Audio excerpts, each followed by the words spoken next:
అందరికీ నమస్కారం అండి.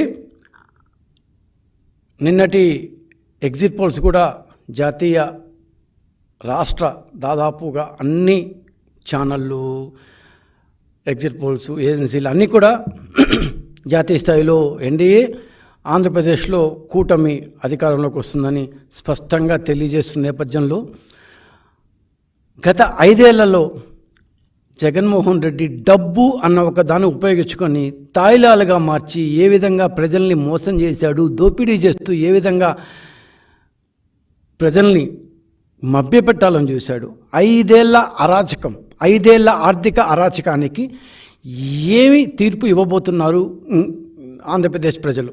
సో ఈ 5 ఏళ్ళు అరాచకంలో ప్రజలు ఎలా బాధపడ్డారు, అసలు ఈ 5 ఏళ్ల అరాచకం, ఆర్థిక అరాచకం తర్వాత రాష్ట్రాన్ని ఎలా తిరిగి గాడిలో పెట్టుకోవాలి, ఎలా చిందరవందర చేసి వెళ్ళిపోయిన ఈ ఇంటిని, రాష్ట్రం అనే ఒక ఇంటిని చంద్రబాబు అనే రాబోయే ముఖ్యమంత్రి, కాబోయే ముఖ్యమంత్రి ఎలా సర్దుకోవాలి అన్నది ఈరోజు చంద్రబాబు ముందున్న అతిపెద్ద సవాల్.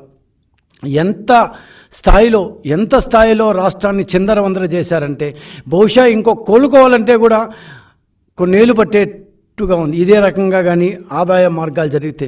సో ఖచ్చితంగా చంద్రబాబు అధికారం చేపట్టిన వెంటనే ఆదాయ మార్గాల్ని పెంచి, ఆదాయాన్ని పెంచకపోతే ఈ రాష్ట్రం ఇంకెప్పటికీ కోలుకోలేదు అన్న స్థాయిలో ఈ 5 ఏళ్లలో ఆర్థిక అరాచకానికి జగన్మోహన్ రెడ్డి గారు పాల్పడ్డారు. తెలిసి చేశారో, తెలియక చేశారో, కావాలని చేశారో, పక్కన ఉన్న వాళ్ళు చేయించారో, పనికిరాని దద్దమ్మలు పెట్టుకొని చుట్టూరు ఆయన ఇది చేశారో తెలియగాని రాష్ట్రాన్ని మాత్రం ఆర్థికంగా సర్వనాశనం చేశారు. 5 సంవత్సరాలు అయిపోయిన తర్వాత తిరిగి చూసుకుంటే ఆర్థిక రంగంలో, ఎందుకంటే at the end of the day డబ్బు అనేది ఎవరికైనా ముఖ్యం. డబ్బు ఉంటేనే మనిషి బతుకుతాడు, రాష్ట్రం బతుకుతుంది, దేశం బతుకుతుంది, ప్రపంచం కూడా మనల్ని గుర్తిస్తుంది.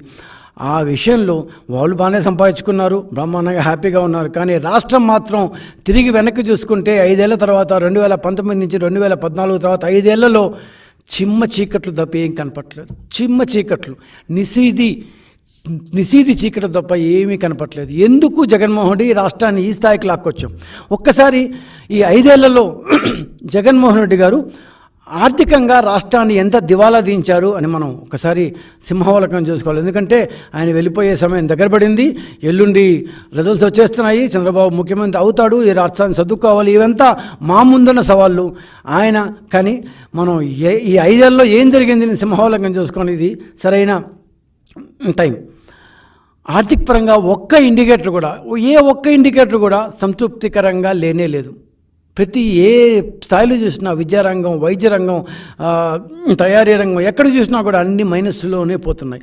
అప్పులైతే ఎడాపెడా ఇష్టం వచ్చినట్టు, ఇంత ఘోరంగా, ఇంత ఇదిగా అసలు ప్రపంచంలో ఏ రాష్ట్ర ప్రభుత్వం కానీ, ఏ రాష్ట్రాలు కానీ, ఏ దేశాలు కానీ ఇంత విచక్షణ లేకుండా అప్పులు చేసిన రాష్ట్రం కానీ, దేశం కానీ ఏది ప్రపంచంలో ఇప్పటిదాకా ఉండదు. అలా కోట్ల పైగా వెంటనే కట్టాలి. ఇదేదో ఆర్బీఐ లోన్లు మరి వడ్డీ కట్టుకుంటే ఏం పర్లేదు, ఒక 30 ఏళ్ళు కట్టుకోవచ్చు అనేవి కాదు కదా. ఇప్పుడు ప్రావిడెంట్ ఫండ్లు ఇవన్నీ పాపం ఇచ్చేవాళ్ళు కదా. 4 లక్షల కోట్ల రూపాయల వరకు మా మీద వేసేసిపోతున్నారు. 4 లక్షలు, 1, 2 అటు ఇటు కావచ్చు, 4 లక్షలు, రమారమి 4 లక్షల కోట్ల రూపాయల వరకు రాబోయే తెలుగుదేశం ప్రభుత్వంపై 5 ఏళ్ల పాటు నిర్వాహకం సాగించిన వైకాపా ప్రభుత్వం అప్పులను తోసేసి వెళ్ళిపోతుంది. నువ్వు కట్టలేవంట, మా మీద తోసేసి వెళ్ళిపోతున్నావంట. ఇది 5 ఏళ్ల పాటు మీరు చేసిన ఆర్థిక నిర్వాహకము. ఇంతకంటే గట్టిగా విమర్శించవచ్చు, బూతులు తిట్టచ్చు, మాట్లాడచ్చు. But at the end of the day మీకు ఫైనాన్షియల్ కెపాసిటీ అనేది లేనే లేదు. మీకు రాష్ట్రాన్ని పరిపాలించడం రానే రాదు అని స్పష్టమైంది. అందుకే ప్రజలు కూడా అట్లే తీర్పిచ్చారు. ఎల్లుండి రిజల్ట్స్ వస్తున్నాయి, మేము ప్రభుత్వానికి రాబోతున్నాం.